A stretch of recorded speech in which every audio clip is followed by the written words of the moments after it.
We've all been there, that moment when we feel painfully self-conscious at a party, on the dance floor, chatting to strangers, even just doing our job.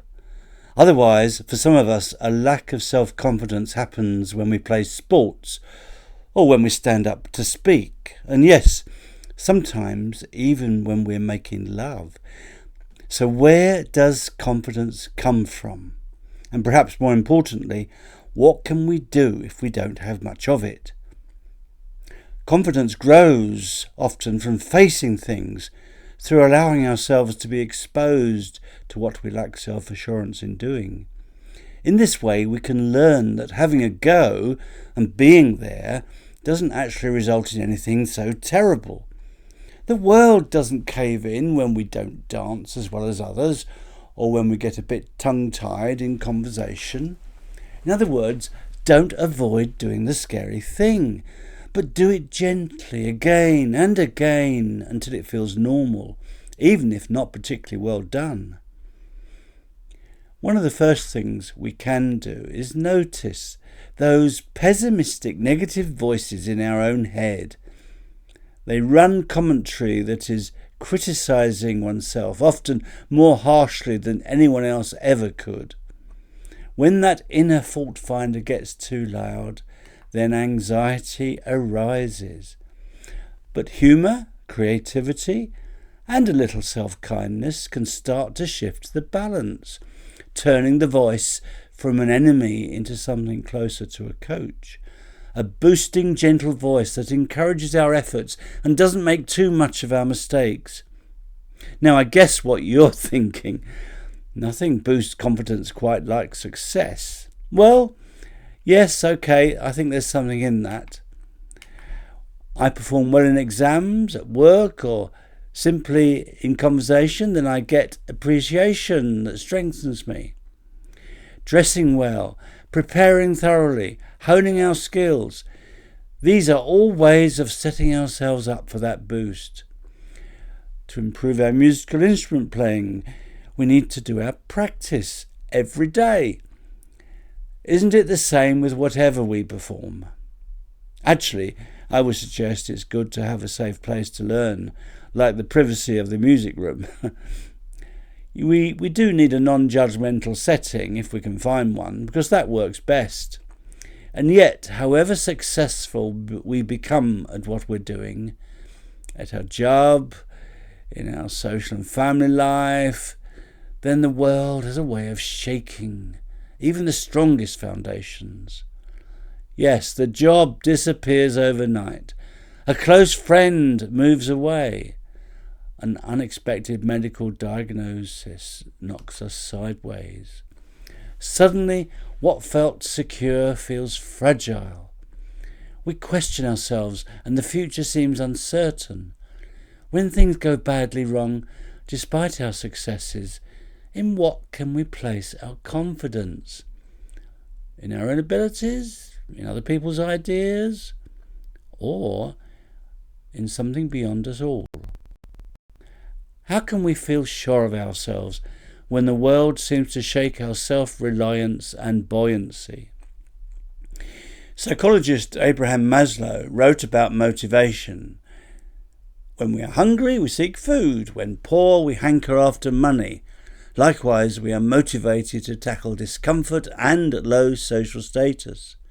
In other words, he spotlighted a desire for whatever we happen to lack. He contrasted this deprivation orientation with something quite different, a type of interest he called the being orientation, or be for being thinking. The being orientation is a focus on what inwardly inspires us. It is accompanied by thinking that invokes the realm of justice, of beauty and truth. He noticed that exceptional people seemed anchored by these higher values and were engaged in this being orientation. Remember Ludwig van Beethoven? Deaf and disappointed in love, yet writing the triumphant Ninth Symphony, music that still lifts hearts today. His outer world was full of setbacks and disappointment, enough to knock the stuffing out of anyone. But inwardly, he carried a vision of joy in his composition that no hardship could extinguish. And perhaps that's the heart of the matter. Gaining self-confidence is not just about achieving status, achieving comfort, or even being seen to succeed. Surely it's about living in alignment with deeply held inspirational values. A mechanic who takes pride in honest, careful work, a shopkeeper who trades fairly, who gives customers the time and quality they deserve, not ripping them off by selling out-of-date food.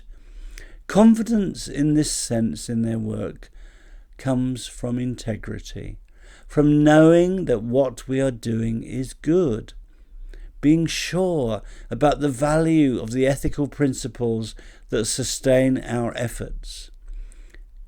Now, confidence isn't the absence of fear, it's facing a situation, doing what we believe is right, and speaking truth as we see it, even while the heart is racing. We can see the need to be brave and confident when battling our own failings and weaknesses.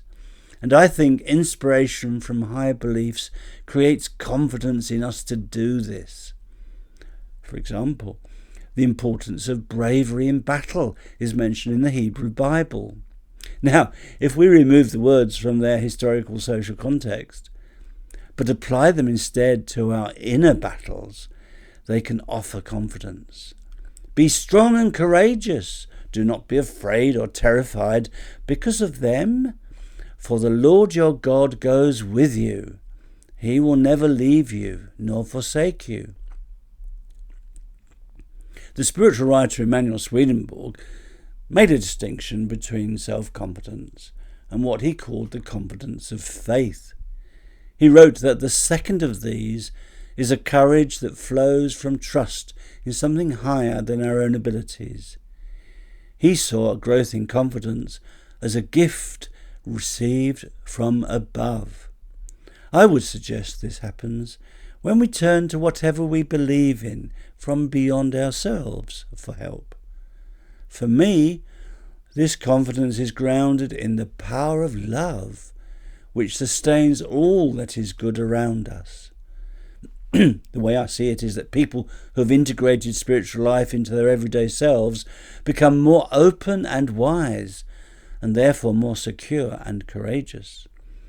I think the reason is that their basis for confidence is above mere self-concern. Their quiet assurance grows in prayer, in service, and in the decision to act with compassion, even when afraid. So, perhaps self-confidence is not something we simply have or don't have. It's something we practice, something we nurture through kindness to ourselves, through perseverance, through a commitment to what we hold most deeply true.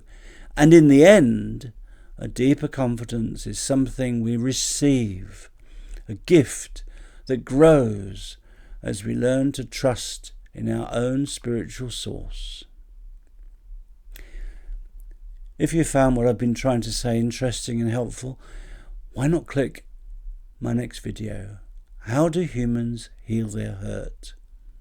In it, I explore why suppressed emotions of hurt and bitterness don't necessarily fade, how toxic positivity can make things worse, and why honest acknowledgement is the first step towards real healing. Thanks for watching.